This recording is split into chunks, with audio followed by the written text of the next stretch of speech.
Nous allons étudier le DAF, même Gimel dans Masechet Sota. Nous reprenons à la troisième ligne à la fin du DAF, même Bet, Amoud Bet. On avait parlé de ceux qui avaient des problèmes intestinaux et du coup, Da'aga, Belev Ish, Yashhaina. Da'aga, Belev Ish, les soucis dans le cœur d'un homme. Et ici, Yashhaina, on va avoir une dracha au sujet justement de ce verbe. Rabbi Ami et Rabbi Assi, entre Rabbi Ami et Rabbi Assi, comme c'était le cas de la précédente marloquette. Chadamar, Yashhaina mida'ato. Un, il dit que ici, Yashhaina, il faut lire Yashhaina mida'ato, c'est-à-dire qu'il doit écarter le souci de sa tête. Donc il doit penser à autre chose pour éviter justement de trop ressasser son problème. Mais Khadamar, il y a qui dit au contraire. Ici, Henna, il faut qu'il en parle. À qui la Herim?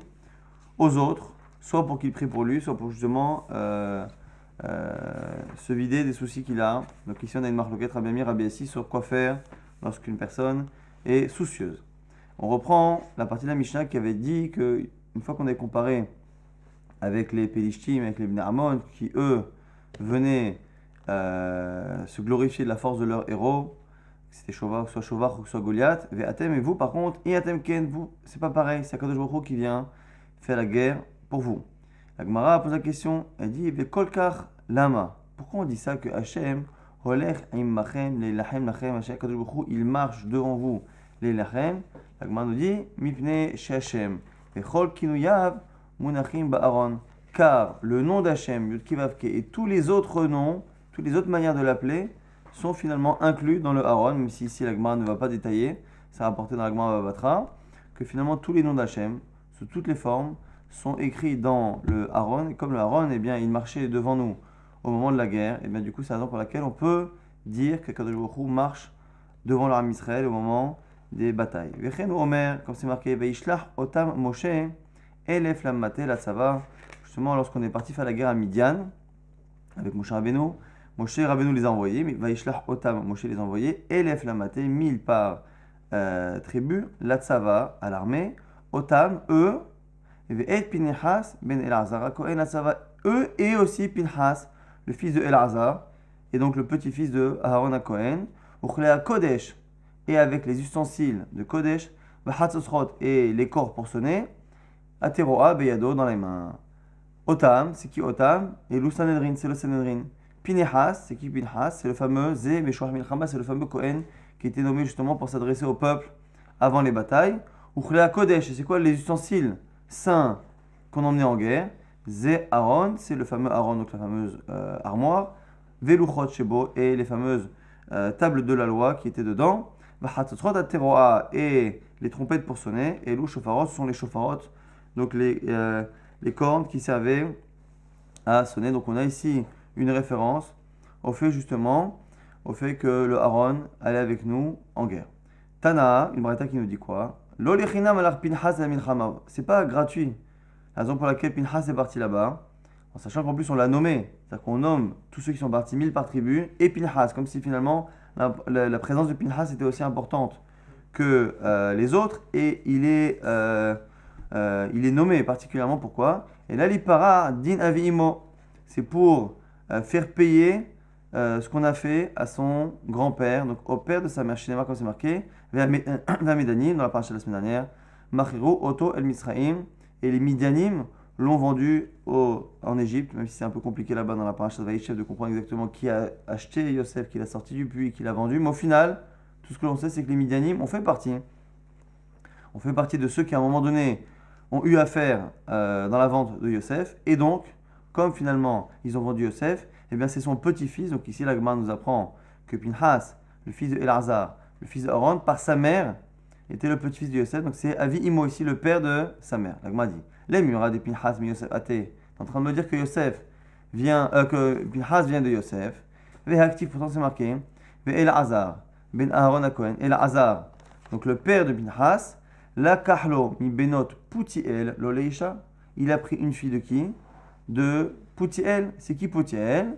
Maïla abdeate mitro, n'est-ce pas que c'est Yitro, chez Pitem Agalim, la Vodazara, qui a finalement servi pour justement les veaux, qui a préparé les veaux pour la Vodazara, pour l'idolâtrie. Donc ici, Putiel, c'est celui qui a préparé les veaux pour la Vodazara. Et donc, on voit que finalement, sa mère était la fille de Yitro, donc Avi Imo, le père de sa mère, n'est pas Yosef, mais Yitro. La Gemara dit non, Poutiel, c'est pas Miachanze, c'est Mi Yosef, chez Pitpet Be Yitro. Donc Poutiel, c'est pas une manière de rappeler finalement la mauvaise vie qu'a eu son grand-père qui serait Yitro, mais finalement pour rappeler la force de Yosef, qui justement a mis de côté, a été Mizalzel, son Yetzara, son mauvais penchant lorsqu'il a eu affaire à la femme de Potiphar. Donc pour l'instant, on a repoussé l'idée que c'était le petit-fils de Yitro, et c'est donc le petit-fils de Yosef. La Gemara dit Vélo, Shfatim Mevazimoto. Mais pourtant, Pinchas, lorsqu'il a vengé justement l'honneur d'Akadosh Baruch Hu, lorsqu'il a eu cet acte de dépravation devant tout le monde, eh bien, on dit que justement, quand il a tué le Nassi Israël, on a dit, mais regardez celui-ci, Reitem Ben Poutizé, regardez Ben Poutizé, donc le nom justement de son grand-père allait être quelque chose de dégradant. Chez Pitem Avi Imo Agalim la Vodazara, que son grand-père il a préparé les veaux pour la Vodazara. Il y a Rog Nessim Israël et il vient tuer un prince d'Israël. Donc on voit de ce midrash-là que clairement, qui vient de Yitro. Il m'a dit, et là, I avoua de Ime mi Yosef. Ime de Ime me Yitro.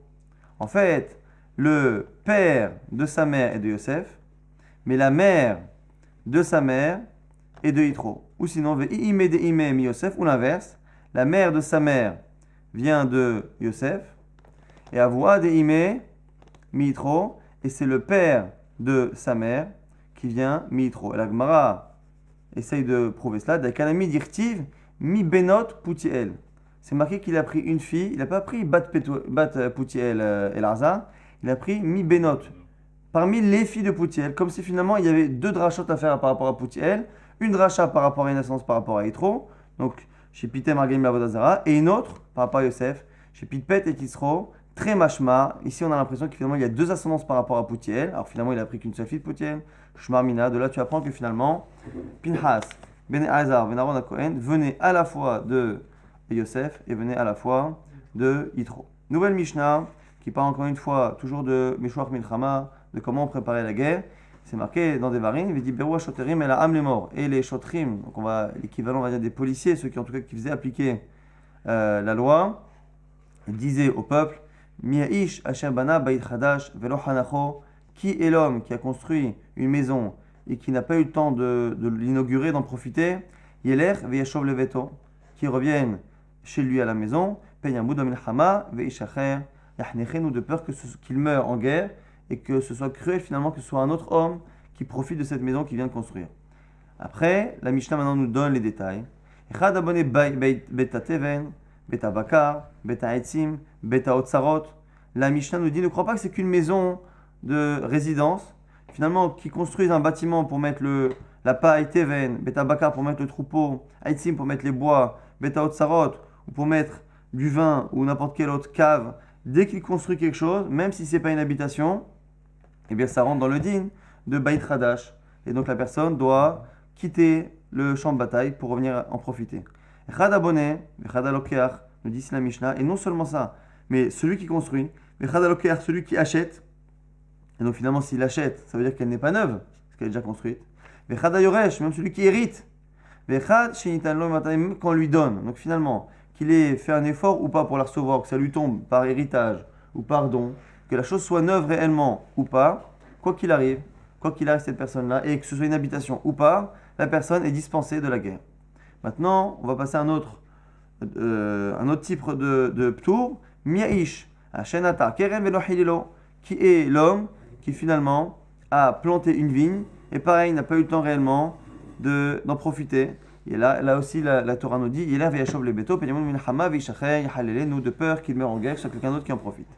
Et là aussi pareil, echanota kerem, vechanota hamisha ilani machal, que ce soit finalement la vigne, mais la vigne finalement c'est un cas classique, mais finalement même si la personne plante un verger de 5 arbres fruitiers, philo mechameshet aminim, même si les 5 arbres sont de 5 espèces différentes, echad anotea, vechad amavrir, vechad amarkiv, et que finalement on plante l'arbre, ou qu'on soit mavrir, ou qu'on soit markiv.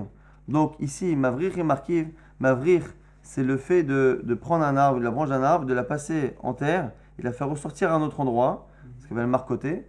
Et markiv, c'est le fait de greffer un arbre dans un autre, et donc lorsqu'on greffe une branche dans un autre arbre, ça crée une nouvelle pousse, et bien là aussi finalement, même si on ne l'a pas planté depuis le départ, cet arbre, qu'on a fait simplement cette greffe entre une branche d'un arbre et un autre arbre, ou qu'on a été mavrir, c'est-à-dire qu'on a fait passer un arbre dans la terre et qu'on l'a fait sortir plus loin, et bien ça aussi ça s'appelle un arbre. Donc s'il en a fait 5 pour des arbres fruitiers, ou qu'il a fait ça avec une vigne, et bien ça a l'air d'être suffisant pour le dispenser de la guerre. Vechad alokea, vechad yoresh, vechad shinitan lo matane, pareil là aussi, que la personne achète, que la personne hérite, ou que la personne reçoive en don, pareil, la personne est dispensée. Ou miaïsh, asher eras isha, pareil, la Torah avait dit dans le troisième cas, quelqu'un qui a épousé une femme, velo lekaha, et qui n'a pas eu le temps de terminer les kiddushin, il retournera à la maison, de peur qu'il meure en guerre, que quelqu'un d'autre finalement prenne cette femme. Et almana, là on parle que des kiddushin, et bien que la personne ait fait des kiddushin avec une jeune fille qui n'a jamais été mariée, almana, même si finalement il épouse une veuve, donc qui a déjà été mariée une première fois, afilou shomat yabam, même si finalement il a une shomat yabam, c'est-à-dire, et c'est ce qu'on va dire tout de suite, va filou shama shemet achim milchama hozer ubalo, c'est-à-dire que même s'il a épousé finalement la sœur, la femme de son frère qui était décédée, ou même si finalement il ne l'a pas épousé, il a simplement entendu. Il part en guerre, ce qu'on dit, va filou shama shemet achim, il va en guerre, il part pour aller à la guerre, il apprend qu'il a perdu un frère sans enfant, et que donc il est lié à une belle-sœur qui maintenant doit soit faire yiboum avec lui, soit khalitsa, eh bien, choser ou balo, il revient à la maison, parce qu'il est lié à cet ibama. Kol elu ve elu, tous ces cas-là, shumaim divrei Kohen, les macha milchama, ils écoutent les paroles du Kohen, qui parle justement de Echel milchama, on avait dit que c'était à la frontière Bas-Sefa, avant justement de quitter Israël, on parlait de ça pour que ceux qui ont l'obligation de rentrer ou qui ont la permission de rentrer rentrent, ve chosrin, et qui rentrent, ou sa pekin ma'im ou mazon, ou takenin tadrachim, nous dit ici la Mishnah, qu'ils rentrent, mais qu'ils aident tout de même à la guerre, et qu'ils donnent justement à boire et à manger aux soldats, et ils préparent les chemins pour permettre aux soldats de bien se déplacer, donc ils ne rentrent pas complètement à la maison. Ve'elu shinan hozrin, et voici ceux qui finalement ne rentrent pas. Abonné, betchar, arsadra, mirpeset, celui qui construit, donc betchar, c'est une sorte de protection à l'entrée de la maison, arsadra ou mirpeset, ce sont ici des rajouts qu'il y a sur la maison, que ce soit un balcon ou ce genre de rajout dans une maison.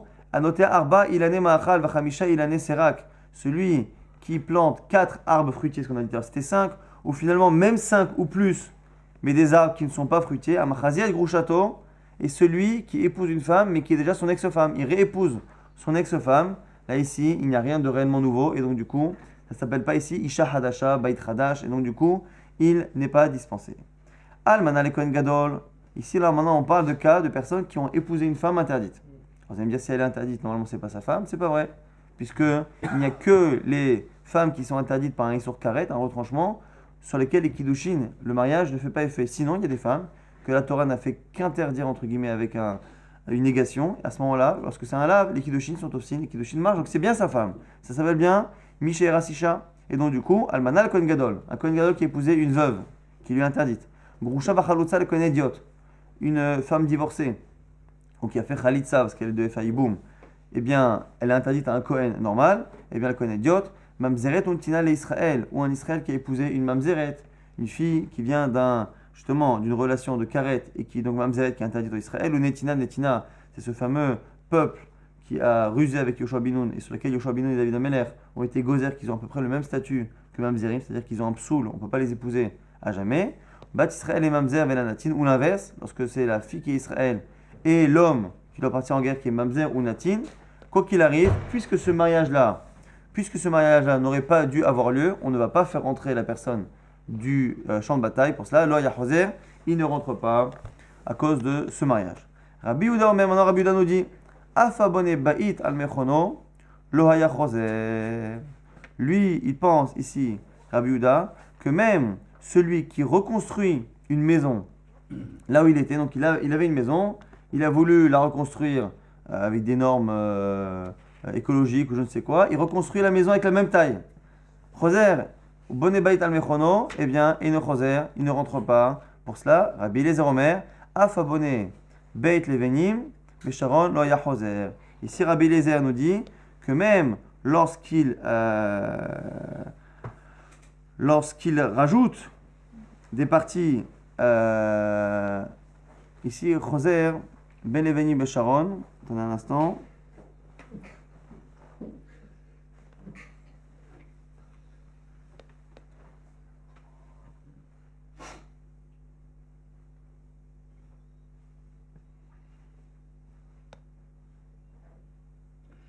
Il a construit ici une maison avec des levenim, avec des briques qui sont faites à partir d'une terre qui techniquement n'a pas normalement de possibilité de tenir à long terme. Donc il a construit avec un matériau bas de gamme qui ne doit pas tenir. Et donc du coup, dans ce cas-là, nous dira Rabbi Eliezer, comme c'est pas quelque chose qui va être pour la durée, eh bien, il n'est pas choser pour cela.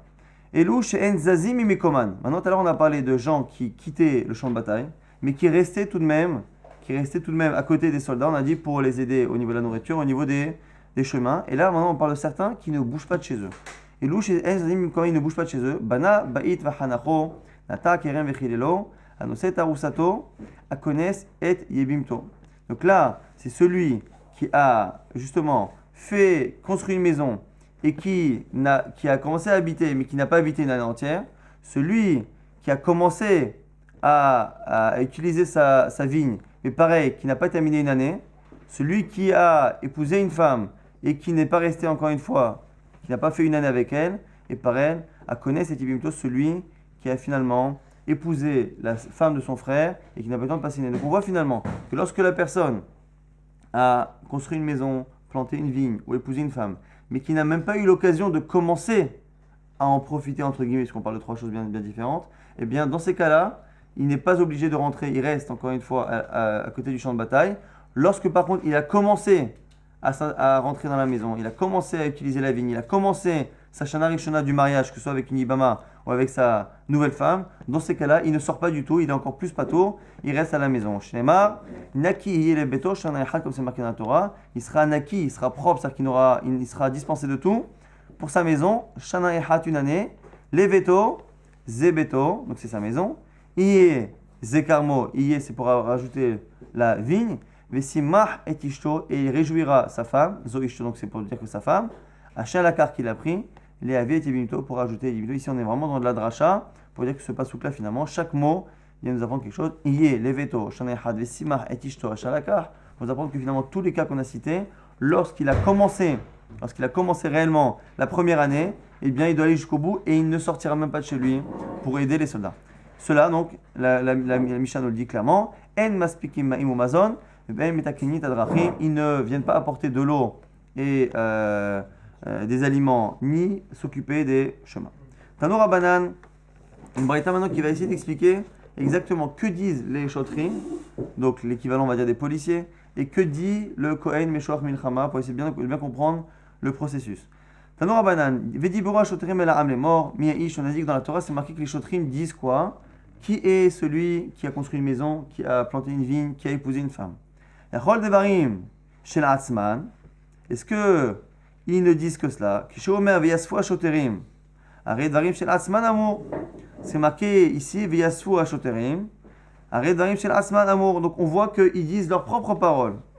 Ah, imani mekayem v'diberu ashoterim. Mais c'est marqué deux fois. V'diberu ashoterim v'yasfu ashoterim. On a l'impression qu'une fois ils disent leurs paroles et on a l'impression qu'ils disent aussi les paroles qu'on a citées précédemment au nom du Kohen Meshoach Milchama. La Gemara nous dit quoi? La Braïta nous dit quoi? Divrei ha-Meshoach Milchama katu medaber. Donc on parle que des choses que le Meshoach Milchama devait dire. Ha-Ketzad, comment c'est possible? Kohen medaber veshoter mashmiya. C'est le Kohen qui disait et le shoter qui répétait. Puisqu'on a l'impression que les shotrim disaient à la fois leur texte, donc qui est lié à celui, encore une fois, qui a construit une maison, qui a planté une vigne, qui s'est marié. Et d'un autre côté, on a aussi l'autre, on a finalement trois paroles. On a ça, on a aussi la parole de celui qui dit Mia'ish ayarech alevav. Qui est celui qui a le cœur qui est tendre, qui a peur. Et donc on va voir plus tard que c'est selon certains celui qui a peur d'avoir fait une faute, ou celui qui en tout cas qui n'est pas courageux, qui rentre à la maison plutôt qu'il finalement décourage ceux qui sont avec lui. Donc ici nous dit la Braïta, c'est le Kohen Meshoach Milchama qui parlait et le Shoter qui répétait. Tane Chada, Kohen Medaber, Veshoter Mashmiya. Donc on a ici plusieurs braïtot. Une braïta qui nous dit que le Kohen parle et le shoter, mashmiya, il répète. Vitania, il y a une braïta qui dit, idar, Kohen medaber, ve Kohen mashmiya. Le Kohen, il parle, et c'est le Kohen lui-même qui répétait au peuple. Vitania, idar, il y a une autre braïta qui dit quoi? Shoter medaber, ve shoter mashmiya. C'est le shoter qui parlait, le shoter qui répétait. Amarabaye, comment c'est possible? Comment c'est possible qu'une fois on a l'impression que c'est le Kohen qui répète deux fois, on a une fois on dit que c'est le shoter qui répétait deux fois, et une fois c'est le Kohen qui disait le shoter qui répétait. Comment c'est possible? Amarabaye haketsad, ça dépend encore une fois de quelle partie du texte. Mi venigash ve'ad vedi beru, la première partie, Kohen medaber ve Kohen mashmiya. C'est le Kohen qui parle, on avait dit c'était la première partie où il disait, vous savez, vous allez justement qui est-ce qui a le cœur tendre, ainsi de suite. Après, mi vidi beru, ve'ad ve'yasefu, Kohen medaber, ve'shoter mashmiya. La seconde partie, c'est le Kohen qui parle, et c'est le shoter qui répète. Et à la fin, mi ve'yasefu, ve'elach, shoter medaber, ve'shoter mashmiya. Donc à la fin, la dernière partie, qui est justement la partie qui est liée à la nouvelle maison, à la nouvelle vie, ainsi de suite, eh bien, c'est le shoter qui parle et le shoter qui répète. Donc finalement, on a trois passages. On a le passage qui est lié à la personne qui a peur. On a le passage qui est lié à celui qui a acheté une nouvelle maison ou qui a planté une nouvelle vigne ou qui a épousé une nouvelle femme.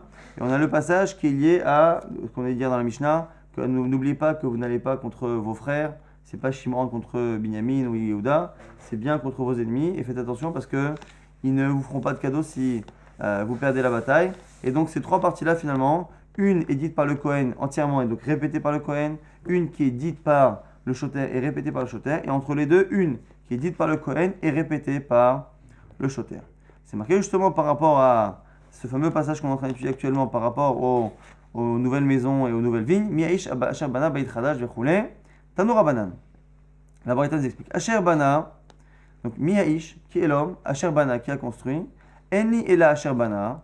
J'aurais pu penser à la base, si j'avais marqué Asher Bana qui a construit, j'aurais pensé ne parler que d'un homme qui a construit réellement la maison.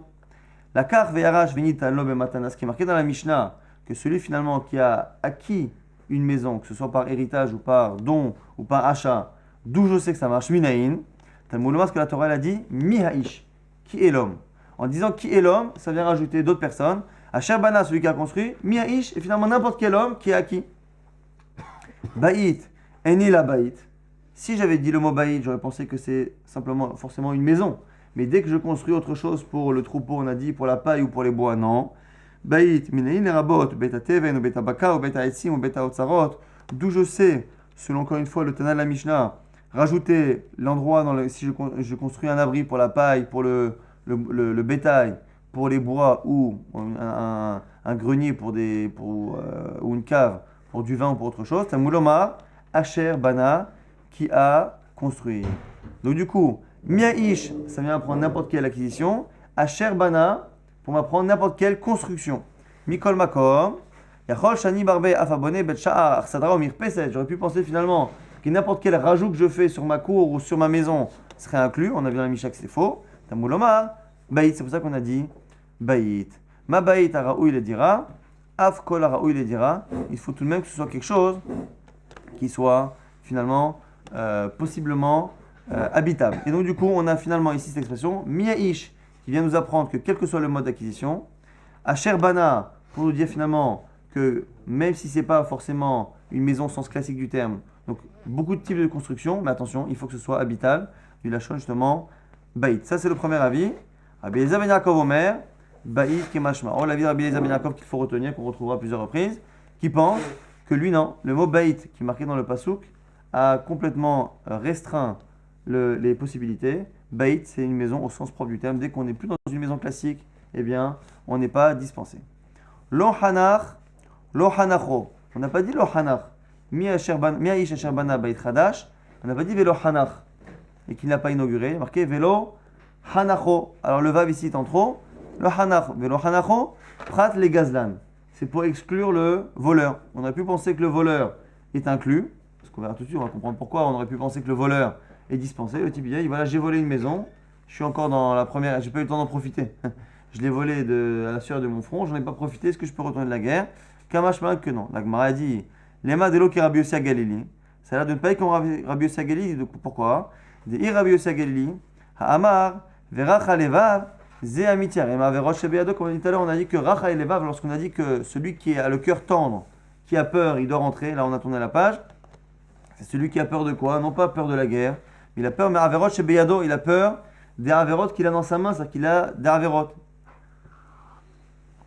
Et donc, si celui qui a une Avera quelconque, eh bien, il doit être rosé, c'est même marqué dans le Shulchan Aruch que celui qui parle entre Ishtabar et le Yotzer, eh bien, il fait partie des Chosrei Mocha Milchama, il fait partie de ceux qui rentrent à cause de la peur d'une Avera. Et donc, du coup, puisque dans tous les cas, on ne va pas en guerre lorsqu'on est fautif, à quoi ça sert que la Torah me dise que le voleur est dispensé par rapport à l'acquisition, entre guillemets, de sa nouvelle maison, du vol de sa nouvelle maison, puisque dans tous les cas, en tant que voleur, il est fauteur, en tant que fauteur, il doit rentrer à la maison. Donc j'ai pas besoin de dire que le voleur qui est un fauteur ne rentre pas pour sa maison, parce que dans tous les cas, il rentre à cause du fait qu'il soit fauteur. On va dire non, Afilou Teima Rabbi Yossi Galili. Non, ça va très bien même sur le Rabbi Yossi Galili. Qui gande avad tshuva ve'ihav dame. Il a fait tshuva, et ici, quand en plus on a fait tshuva par rapport au vol, il faut rendre la chose. Non, il a payé. Donc il a fait tshuva, et il a payé finalement la somme de la maison, le propriétaire a accepté, et il a finalement acquis. La Gemara dit Iachi, aval elokar, vilhada. Alors si c'est ça, il a fait tshuva, donc il n'est plus fautif, il n'est plus fauteur, et puisqu'il a donné l'argent, il a acquis la maison, elle est à lui maintenant à 100%, donc il devrait revenir.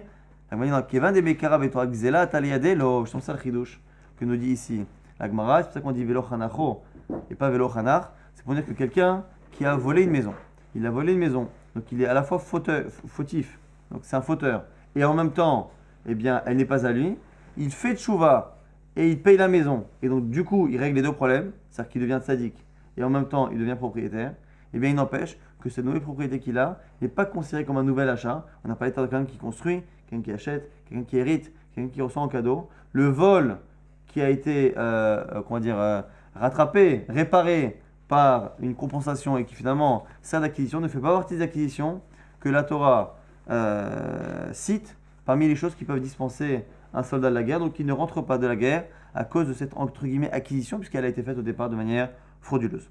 Maintenant on va parler de la vigne. On a dit celui qui a planté une vigne et qui n'a pas eu le temps de l'inaugurer, d'en profiter.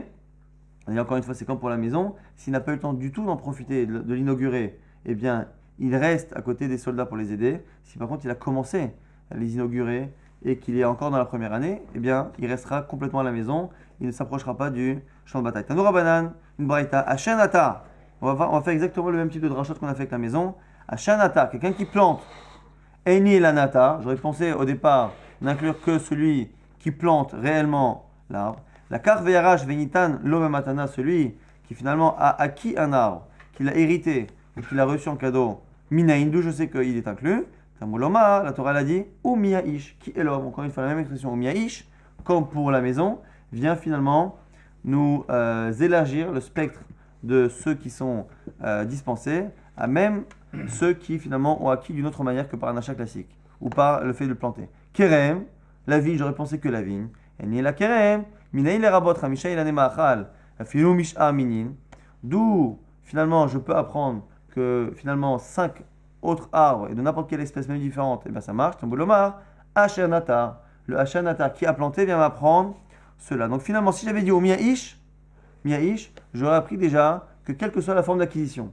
Mais si j'avais dit au Miaïsh et j'avais dit directement Kerem, eh bien, même si la phrase ici n'est pas lisible, mais en tout cas, Ashanata vient apprendre finalement que c'est pas Davka la vigne, mais n'importe quel type d'arbre fruitier. Yachol Shani Marbe, anoté Arba Ilane Maachal, Vachamisha Ilane Sera, car si c'est ça, j'aurais pensé à Ashanata que c'est tout ce qui se plante. Et tout ce qui se plante, c'est quoi? C'est même 4 arbres fruitiers, ou même, allez, 5, mais des arbres qui ne sont pas fruitiers. Tamoul Omar Kerem, c'est pour ça qu'on a mis Kerem, pour nous apprendre que finalement, tout ce que je plante et qui me dispense de la guerre est quelque chose qui doit avoir un point commun avec Kerem, avec la vigne. C'est quoi la vigne? C'est quelque chose qui sert essentiellement à l'alimentation. Et bien pareil, les arbres qui peuvent éventuellement dispenser, à Shanata, donc c'est une manière d'élargir finalement la définition de ce qui dispense, mais tout de même dans quelque chose qui ressemble à la vigne, donc qui est consommable. Rabbi Eliezer ben Yaakov Omer, encore une fois, Rabbi Eliezer ben Yaakov garde son cap. Kerem, Kemashmao, non, il faut lire le passouk au sens strict du terme. Kerem, c'est une vigne, eh bien il n'y a que la vigne qui dispense le soldat de la guerre. Lo Hilel, Velo Hilelo. Ah, maintenant ici on dit Lo Hilel. On va marquer Lo Hilel, il est marqué Lo Hilelo, encore une fois. Miaish, Ashenata, Kerem, Velo Hilelo, qui est celui qui a planté une vigne et qui ne l'a pas inaugurée, elle, la vigne. Pourquoi on dit Velo Hilelo? Velo Hilel, on a compris que c'est la vigne. Prat, les Mavrir ou le Markiv. C'est pour exclure celui qui est Mavrir ou qui est Markiv. Donc ici on a une Braïta qui a l'air de s'opposer à la Mishnah. C'est mieux de dire que finalement, celui qui est Mavrir et qui est Markiv, je répète encore une fois, Mavrir, c'est celui qui prend un arbre et qui fait passer la branche dans la terre et qui la fait sortir de l'autre côté. Et ça fait finalement, à terme, ça fait un nouvel arbre. Donc mais il a utilisé un arbre déjà existant. Et Markiv, c'est le fait de greffer, de prendre une branche, en général du même type, et de la greffer sur un arbre déjà existant, de telle sorte à ce que ça pousse plus rapidement. Et ici, on est en train de nous dire que Velo Hilel, c'est pour m'apprendre justement que c'est Davka sa Velo Hilelo, et pas Hilel de manière générale, c'est-à-dire pas Mavrir et pas Markiv. Donc il n'y a que celui qui plante réellement, qui achète ou qui acquiert un arbre réellement, mais si finalement il a planté ou il a acquis juste une greffe sur un arbre, ou juste un marcotage, donc le fait d'avoir encore une fois fait sortir la branche par le sol, après qu'elle provienne de l'arbre, eh bien, ce n'est pas inclus. La Gemara s'étonne, il dit, mais on avait cité ça dans la Mishnah. Mais dans notre Mishnah, on a dit quoi? On a dit dans la Mishnah qu'on a élargi encore une fois la définition de ce qui rendait patour. On a dit à la fois celui qui plante, on a dit à la fois celui qui achète, qui hérite, ainsi de suite, mais à la fois celui qui plante, à la fois celui qui marcotte et celui qui greffe. Donc, on a finalement ici une braïta qui s'oppose de manière frontale à notre Mishnah. La Mishnah a l'air d'inclure tous les types de plantaison, classique, greffe ou de marcotage. Et ici, on a une braïta qui l'exclut de Velo Hilelo. Amar Rabizera Rafriza, ici, essaye de chercher un tirous. Lokashia kan be'arkavat isur, kan be'arkavat eter. Ça dépend si la greffe est autorisée ou la greffe est interdite. Un peu du même type que ce qu'on a vu dans la Mishnah. On a vu dans la Mishnah que le mariage dispensait le soldat d'aller en guerre, mais à condition que le mariage soit permis. Si c'est un Kohen qui a épousé une femme qui est interdite, ou un Israël qui a épousé une Netina ou Mamzeret, ou l'inverse, ça ne fonctionne pas. Donc là c'est pareil. La fameuse Braïta qui dit que ça ne marche pas, tout ce qui est l'erkiv, et tout cela c'est lorsqu'on parle de greffes qui sont interdites, puisqu'il y a des greffes qui sont interdites, et lorsque on dit que c'est autorisé et que ça dispense, eh bien dans la Mishnah on parlait de greffe autorisée. Et la plantation interdite, par contre, ça serait permis alors? Donc on va dire que c'est que le marcotage et la greffe qui sera interdite. Ah mais c'est quoi la plantation? C'est quoi la plantation interdite? Par exemple, est-ce que tu mélanges deux espèces? De le mettre à un endroit où c'est Kilaïm? Ouais. Je pense que dans le cas de Kilaïm, c'est pas forcément le moment où je plante. C'est un problème. Kilaïm, c'est un issour qui se fait miméler. C'est un mélange qui se fait lorsque les racines vont se mélanger. C'est là que ça va se faire. Mais là ici, c'est vraiment le fait de greffer, le fait de mélanger et de faire une espèce comme ça interdite. C'est là où c'est vraiment un interdit. En tout cas, Arkavat Eter. Ridame, Agmar pose la question, il dit c'est quoi cette Arkavat Eter? On a dit dans la Mishnah finalement que la greffe dispense le soldat de la guerre. Et donc on a dit à la fin, selon Rafrizda, c'est un cas où la Arkava est autorisée. C'est quoi le cas? Ilema Yalda Beyalda. Si tu dis finalement qu'on est en train de prendre une pousse jeune dans un arbre qui est jeune, c'est-à-dire que dans les deux cas, on a finalement un arbre qui est dans les années de Orla, donc dans les 3 années interdites au début de sa plantation, et on a finalement, pareil, une branche qui est neuve. Typoclé, des ba'edmi d'armishum yalda rishona. Quoi qu'il arrive, s'il est finalement dans un cas où l'arbre lui-même, il est neuf, la vigne elle est neuve on va dire.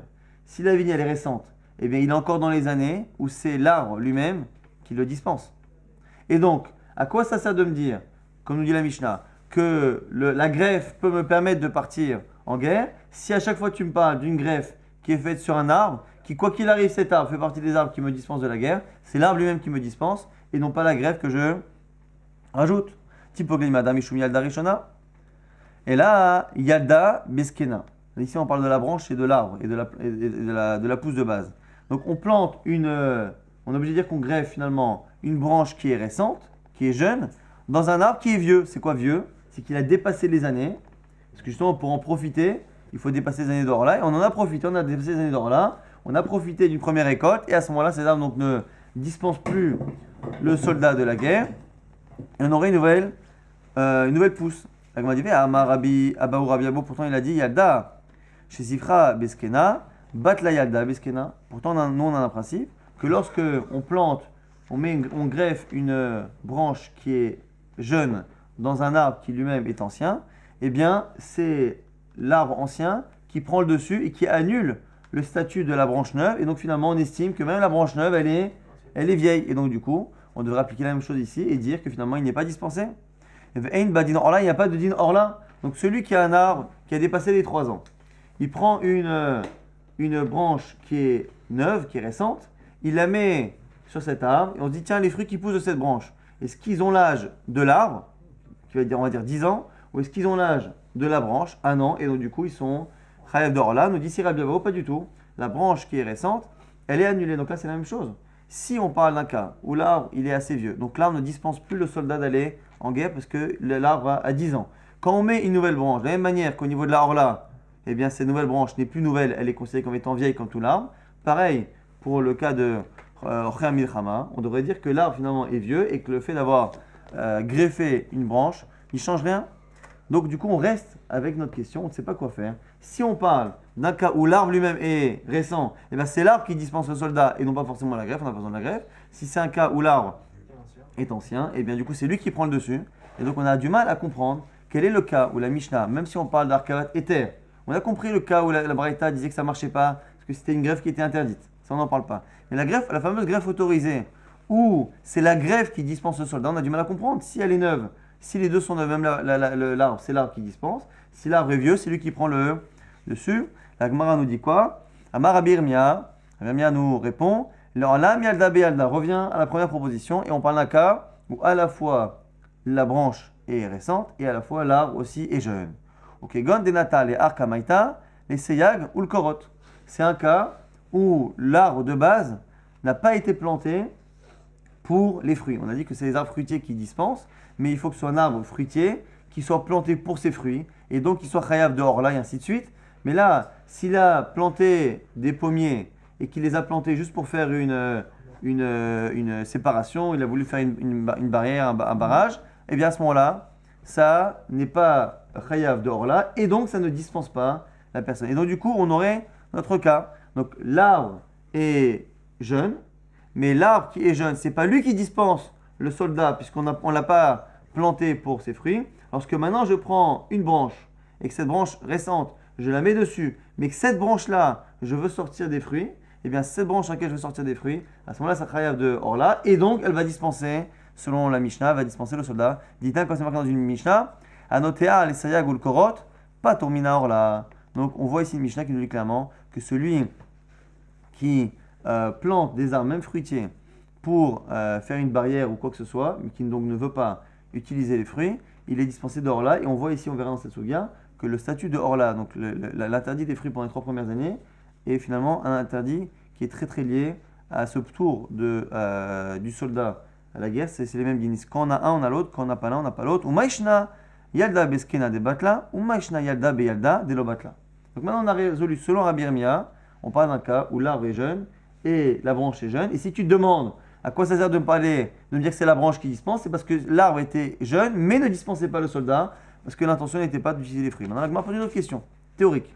On m'a dit tout à l'heure que lorsqu'on a un arbre qui est vieux, eh bien, l'arbre qui est vieux, il prend le dessus sur la branche. La Gemara pose la question, finalement, c'est pas parce qu'il est vieux ou pas vieux, c'est parce que l'arbre a l'air de dominer et de finalement d'annuler le statut minoritaire de cette branche. Alors si c'est ça, même quand l'arbre est jeune, tu devrais dire la même chose. L'arbre, quoi qu'il arrive, prend le dessus sur la branche, et donc la branche prend le statut de son arbre. Et donc quand l'arbre est vieux, la branche devient vieille. Mais même dans ton cas là, où tu m'as dit que l'arbre est jeune, il est jeune, mais il ne dispense pas de la guerre, parce qu'il est là pour faire une barrière. Même quand je mets dedans une branche, ça devrait être pareil. Cette branche-là devrait être annulée, son statut devrait être annulé dans la majorité de l'arbre. Donc, Maïshena Yalda Yalda, Delobatla. Pourquoi, lorsque la branche est jeune et l'arbre est jeune, l'arbre n'a pas la force de donner son statut à la branche qu'on vient d'y greffer? Donc, on m'a dit Atam imimlich ala la bat miadari, acha imimlich ala bat miadari. Il y a une grande différence. C'est dans le cas où l'arbre est vieux et que donc l'arbre est dispensé de orla, il n'y a plus de orla et que l'arbre ne peut plus dispenser de la guerre, eh bien, on ne peut pas revenir en arrière, changer d'avis, revenir dans le passé et lui redonner un statut de jeune pousse. Alors que ici, lorsque quelqu'un plante un arbre et pendant des années il le plante que pour faire une barrière, donc il est dispensé d'orla, il n'a pas d'interdit d'orla, mais il ne peut pas non plus être dispensé de la guerre à cause de cela. Très bien.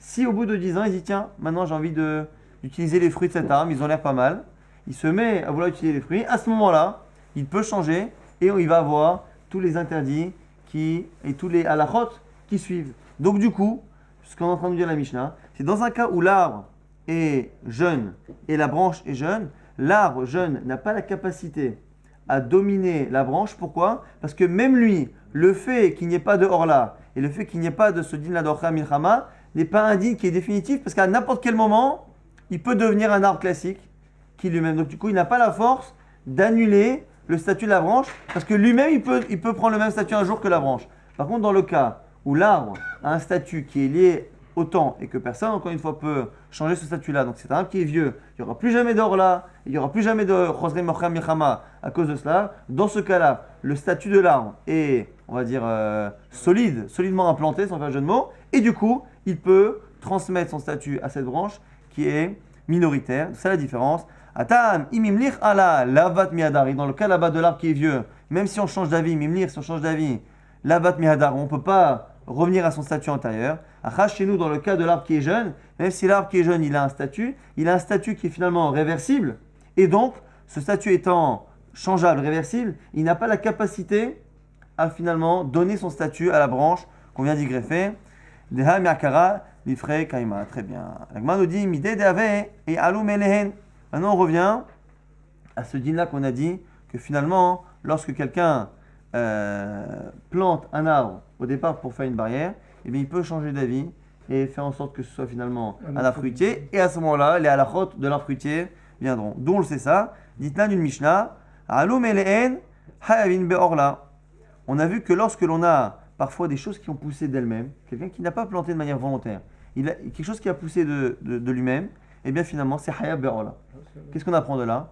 On apprend finalement que même s'il n'y a pas de kavana, eh bien ça suffit pour être hayab be'orla. Et donc ici, a fortiori, lorsque au départ l'arbre il a été planté pour une barrière, que si la personne elle a une kavana maintenant, de faire en sorte, une intention, de faire en sorte que ce soit un arbre qui fasse des récoltes, et bien à ce moment-là, il peut changer le statut. La Gemara maintenant revient sur la fameuse question. Je répète la question qu'on avait, c'était finalement comment se fait-il que dans la Mishnah on nous dise que celui qui greffe ou qui marcotte, il est dispensé finalement de la bataille, et d'un autre côté on a une braïta qui dit non, qui dit que on a dit velo hilelo et on n'a pas dit velo hilel, on dit justement que le marcottage et la greffe ne dispensent pas. On a dit comment c'est possible? On avait dit c'est un cas où une fois c'est interdit, une fois c'est permis. Dans la Mishnah, donc c'est le fameux cas où la greffe est permise. Donc c'est la greffe d'un arbre avec la même espèce.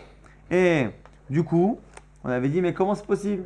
Si l'arbre est jeune et que la greffe, la branche que l'on greffe est jeune, eh bien c'est l'arbre qui dispense.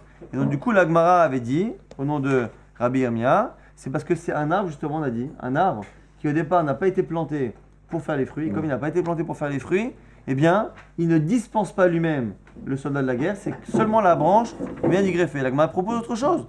Pourquoi il n'a pas proposé simplement de dire que c'est un cas où c'est une vigne qui appartient à deux personnes? Des hay adar adire, des hay adar adire. Donc c'est une vigne qui appartient à deux personnes. Et donc, il y en a un qui a finalement l'arbre et l'autre qui a la branche. Et donc du coup, un il est dispensé à cause de l'arbre et l'autre il est dispensé grâce à la branche. Si tu te demandais comment c'était possible finalement un cas où la branche elle était vieille, elle était jeune et à la fois l'arbre il est jeune, parce que normalement c'est l'arbre qui devrait dispenser, au lieu d'imaginer que c'est un cas où l'arbre il ne dispense pas pour des raisons extérieures, non, t'as qu'à dire qu'il y a un qui appartient à un associé, la branche qui appartient à un autre associé, donc finalement chacun a sa propre dispense. Elle m'a dit Amar Papa, le fait qu'on n'ait pas répondu ça, Zotomeret, Kerem Sheshne Shutafin, En Chozrim Ala Mecha Milchama. Ici, il vient nous dire, Rav Papa, du fait que l'on n'ait pas proposé cette solution.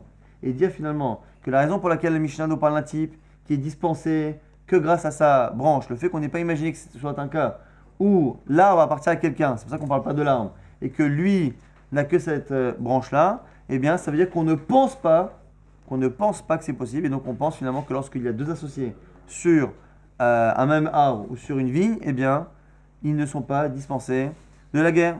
Elle m'a dit, c'est bizarre, comment c'est possible alors que finalement on a vu que 5 frères, on a dit que celui qui apprend que son frère est décédé, et donc il a une belle sœur qui attend Yiboum, il doit revenir de la guerre. Or on a vu que finalement, même s'il y a plusieurs frères, il y a 5 frères, et un des 5 décède, les 4 reviennent. Les 4 reviennent. Et pourtant, les 4, ils sont entre guillemets associés dans la possibilité de faire Yiboum avec la Yibama et dans le fait de prendre éventuellement l'héritage par la même occasion de leur frère. Donc comment se fait-il que d'ici de la proposition de Rabbi Yirmiyah de la Mishnah, on a l'air de déduire finalement que 2 associés sur une vigne ou sur un arbre ne sont pas dispensés les 2, alors que finalement on voit que plusieurs frères qui sont liés à la mise de Yiboum avec une Yibama, eh bien plusieurs frères sont tous dispensés. La Gemara dit c'est pas pareil. Atam kol had vechad karina be ishto. Il y a une différence, c'est que dans le cas du Yiboum, ils ne sont pas associés dans le cas de la femme. Ils ont chacun potentiellement une femme à 100%. Potentiellement, ils peuvent chacun être le mari à 100% de cette femme. Et donc du coup, en cela, la propriété entre guillemets, même si elle n'est pas encore totale, c'est une zika, c'est un lien. Mais ce lien-là n'est pas partiel. Il est potentiel, mais il est potentiellement total. Alors que dans le cas de gens qui sont associés dans une vigne, lui il a le tronc et lui il a à chaque fois les branches qu'on vient de greffer. Dans ce cas-là, il n'y a pas de propriété totale. Et dans ce cas-là, on pourrait continuer de dire qu'ils ne sont pas dispensés. Atam, chacun dans ce cas-là, dans le cas du Yiboum, chacun peut la considérer comme étant sa femme à 100%. Donc il y en avait qu'un bois, alors que là, dans ce cas-là, lorsqu'ils sont associés sur des parties de la vigne, eh bien personne ne peut dire c'est ma vigne. Eh bien, il n'y a qu'une partie qui lui appartient. Rav Nachman bar Yitzhak. Ce qui est étonnant, c'est qu'il y a une règle de propriété, non, de priorité dans les. Non, mais même c'est des Rabbanan. Enfin, c'est pas Merakev. Si finalement c'est le petit qui est passé, ça ne change rien. Rav Nachman bar Yitzhak Amar propose autre chose. Bemavrich Ilan Beyarak. Donc c'est quoi le cas finalement où on a une différence entre le cas où c'est pato pas pato? Dans le cas de la Mishnah, c'est quoi? C'est celui qui est Mavrir Ilan Beyarak. Donc il prend finalement une branche d'un arbre et il la descend et il la fait sortir et il la lie finalement avec un légume. Et du coup, c'est comme qui? Vehaitanahu, des Tanya qui pensent à Mavrir Ilan Bayarak, Rabbi Shimon Megal Matir. Donc Rashbag, il pense que c'est moutar. Donc comme on pense que c'est moutar, c'est une marloquette. Est-ce qu'on a le droit de greffer justement un arbre avec un légume? Parce qu'on voit tout de suite que Mishum Rabuda Ben Gamda Ish Kfar Akor, on a dit, Chachamim ne sont pas d'accord. Mais en tout cas, selon Rashbag, on aurait le droit. Et comme on aurait le droit, eh bien, c'est dans ce cas-là qu'on dirait que justement, comme le Ilan, eh bien, il a été greffé avec un Yarak, eh bien, dans ces cas-là, on a un tour particulier. C'est comme ça qu'on va résoudre la difficulté. On continuera demain et on expliquera bien cette partie-là.